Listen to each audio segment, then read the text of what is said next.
So Wonderlust is happening in a few hours. It's actually happening tomorrow on the 12th of September, and I know the logo looks very fun. So here are a few things we should be expecting from the event. Obviously the iPhone 15s are going to be unveiled at that event, so I'm rounding up all the rumors, all the leaks, and here are my thoughts and what I think about them. So to begin with, the models are still the same. We are getting the iPhone 15, iPhone 15 Plus, iPhone 15 Pro, and iPhone 15 Pro Max. So no Ultra for the top line flagship. It's going to be Max, and it's going to be Max throughout. There were some rumors speculating we were going to get an Ultra because we had an Ultra watch. Apple wanted to pair that with an Ultra phone as well, but I'm happy we stuck with the Pro Max. Come on, like Ultra, Samsung, Mr. Tim is not going to do that to me. No, I trust Mr. Tim. Tim is not going to do that to me. Alright, so now let's talk about things that cut across the entire models.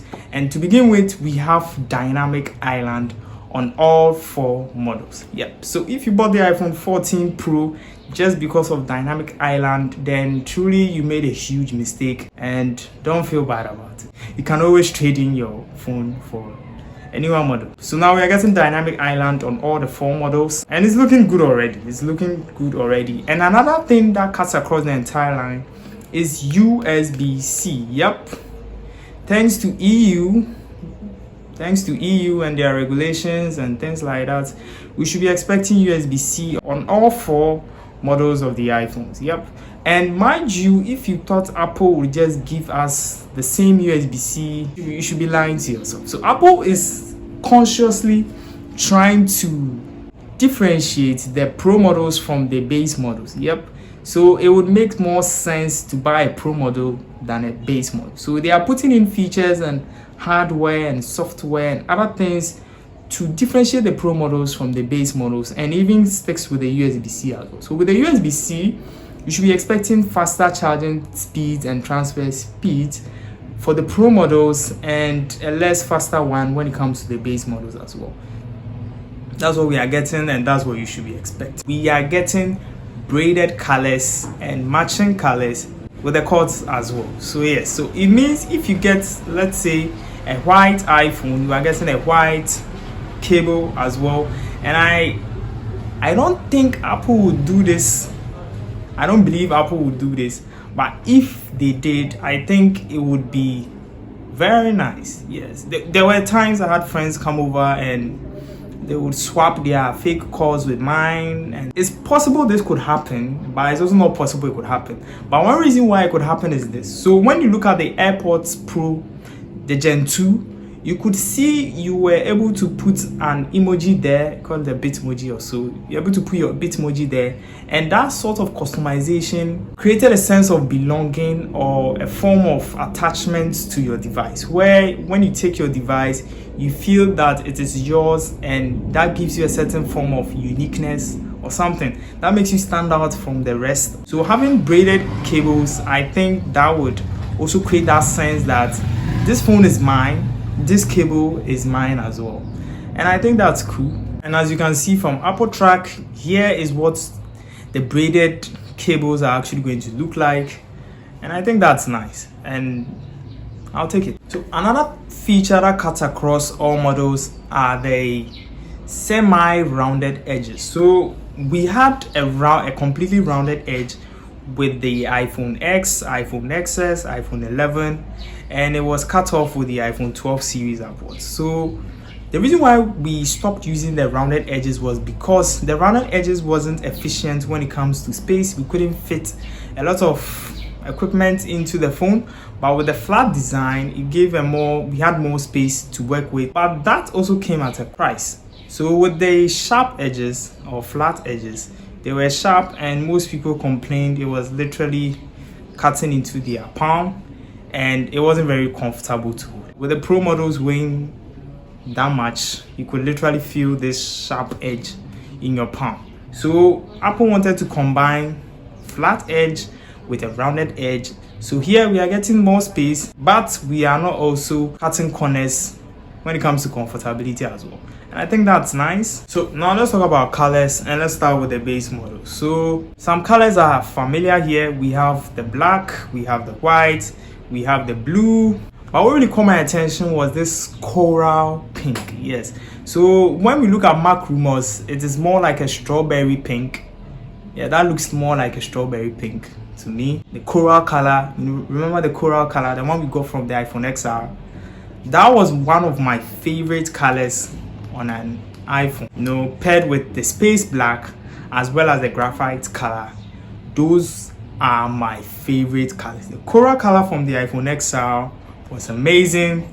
Space black, graphite, just great. So having to see the coral pink in the iPhone 15, I think that would be nice too as well.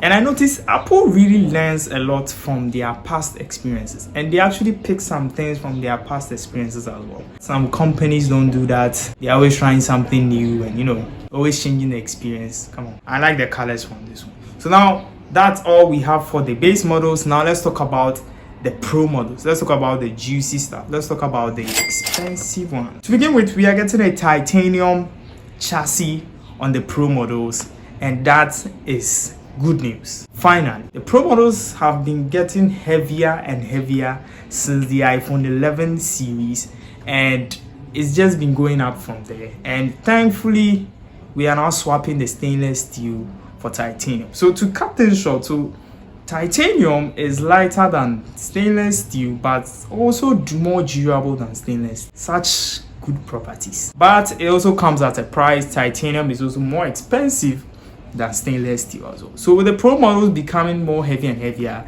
it actually makes sense they actually swapped out the stainless steel for the titanium. And we might be getting a price jump in the pro models as well, especially the Pro Max model. Yes, so we are expecting $100 price tag increase for the Pro Max model, and I had no issue with it, but my issue comes from the point where the storage did not even start from 256 gig, but rather started from 128 gig. So if you don't know what the Pro models are made for, basically, aside from better battery life, you should know the Pro models are for professionals, okay? Professionals and things like that, people who are more intense.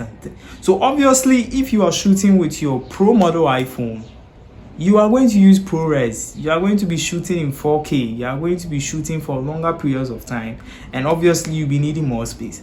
So I really think for the Pro models, 128 gig at that price point, come on, Apple. I know you are more. I know Mr. Timothy likes a bit more cash, but come on, like 128 gig. Yeah, come on. So talking about performance, we are getting the A17 Bionic chip for the Pro models, and as we know, the base models are going to get the A16 from the iPhone 14 Pro models, and this is nothing new. So as I said earlier, Apple is literally separating the Pro models from the base models, and now they don't even share the same CPU, and it's going to be same for the iPhone 15 series as well. So with the A17, obviously we are expecting a performance jump, better GPU, stuff like that for the A17 Bionic chip, and we are getting the A16 for the base models. So with the titanium chassis we are also getting thinner bezels on the Pro models as well. So now let's talk about colors for the Pro models. So with the base models, we could clearly see the colors we had were more vibrant and they literally pop, and they actually make a lot of noise. But for the Pro models, our colors are usually muted. So we have midnight blue, we have space black, obviously, but with this space black, it's more deeper than the previous one. That one was a bit more washed out. And now let's talk about the color that is going to take the entire event from start to finish, and that is going to be the Titan Gray. Bro, this color clearly defines the titanium in every single way you can think of, and I love it. It's amazing. Titan Gray. I mean, who named that? Titan Gray.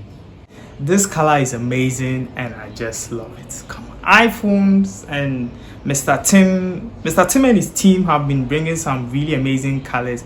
Look at the deep purple we had on the 14 Pro, and I'm like, wow, Titan gray. That's a nice color there.